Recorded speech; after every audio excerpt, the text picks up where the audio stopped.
इसलिए यदि आप लंबे समय से फ़ोटोशॉप में काम कर रहे थे और आपको लगता है कि आपका फ़ोटोशॉप थोड़ा पिछड़ना शुरू कर रहा है, इसलिए यह जानकारी निश्चित रूप से आपके काम आएगी। ठीक है, इसलिए मैंने इस वीडियो को 3 भागों में विभाजित किया है। नंबर 1 पर्ज है, फिर स्क्रैच डिस्क और तीसरा मेमोरी यूज़ है। इसलिए यदि आप किसी फाइल पर काम कर रहे हैं, उदाहरण के लिए चलो बस कहते हैं कि मैं यहाँ पर एक नई परत बनाता हूँ, तो यहाँ पर एक नई ठोस रंग समायोजन परत बनाएं।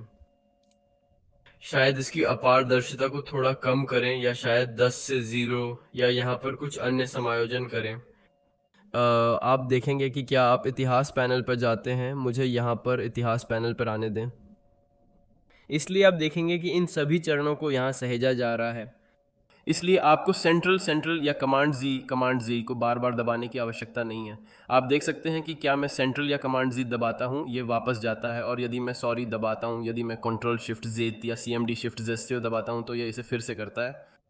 इसलिए इन सभी इतिहास राज्यों को बचाया जा रहा है। और जब आप बहुत लंबे समय तक किसी दस्तावेज पे काम कर रहे हैं, तो ये बहुत सारे हो जाते हैं, शायद 30, 40 या यहाँ तक कि 100, और इससे फ़ोटोशॉप में गिरावट आती है।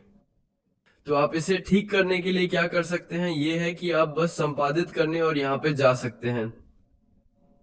इसलिए यहाँ पर संपादित करने के लिए जाएं, आप पर्च पर जा सकते हैं और फिर सभी पर क्लिक कर सकते हैं। इसलिए जब आप सभी पर क्लिक करेंगे तो यह मूल रूप से सभी कैश या कैश को डिलीट करेगा, जो भी आप इसे कहना चाहते हैं, और इतिहास राज्य भी हैं। इसलिए यदि मैं यहाँ पर ठीक पे क्लिक करता हूँ, तो आप देख सकते हैं कि सभी इतिहास राज्य चले गए हैं। इसलिए मूल रूप से आप उन सभी चीज़ों को वापस नहीं रख पाएंगे जो आप अभी यहाँ करना चाहते हैं। इसलिए मैं सिफारिश करूँगा कि आप जो भी परिवर्तन करना चाहते हैं, पहले आप सभी परिवर्तन करते हैं और फिर लागू करते हैं, फिर अपने दस्तावेज़ पर पर्ज लागू करते हैं। तो पहला विकल्प पर्ज है और दूसरा स्क्रैच डिस्क।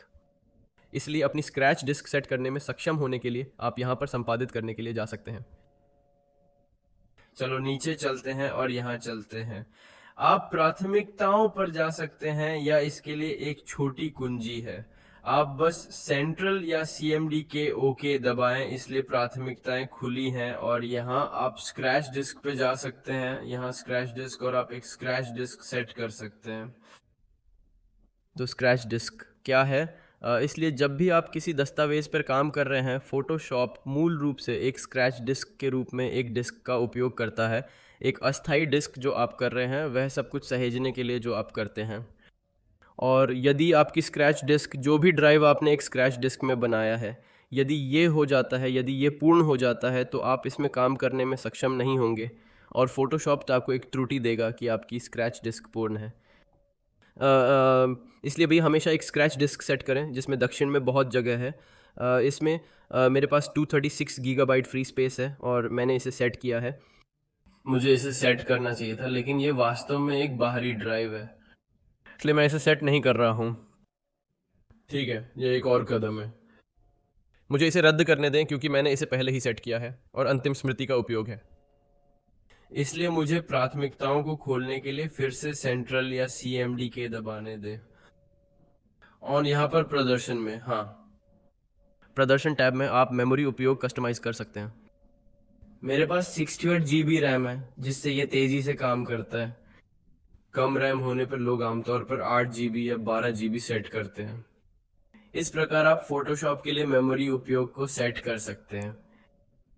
इसलिए मैं फ़ोटोशॉप पे बहुत काम करता हूँ, जैसा कि आप देख सकते हैं, या कभी भी जब भी मैं फ़ोटोशॉप पर बहुत काम कर रहा हूँ, मैं इसे शायद 70% तक सेट करता हूँ, ताकि मेरे 70% रैम का उपयोग फ़ोटोशॉप पे किया जा रहा है, ना कि अन्य प्रोग्राम। भले ही अगर मैंने अन्य प्रोग्राम खोले हैं जैसे आफ्टर इफेक्ट्स या क्रोम बहुत अधिक मेमोरी लेता है, तब भी मेरा फ़ोटोशॉप बहुत अच्छा काम करता है।